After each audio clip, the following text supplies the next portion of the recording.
In terms of helpfulness, this training session has been absolutely wonderful.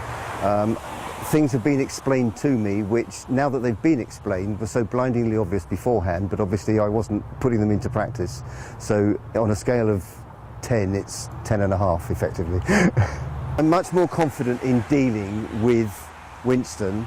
I'm afraid I was allowing him to be the pack leader rather than me when we were going for a walk. So some of the tips that they've passed on mean that I'm going to be much more confident of having control, and especially with the embarrassing situation whereby he growls at other dogs in the street, which I've always found quite difficult to handle. They've given me the confidence now to offset that particular problem. It's incredibly quick, as the whole process is very quick. I mean, I've watched some of the TV programs of the chap in America, that Caesar, and you think, oh, this is all in the editing, it's taken weeks and weeks and weeks. And yet here we are, we've been going around the field here for not very long, and so it's a changed dog. You know, it's wonderful.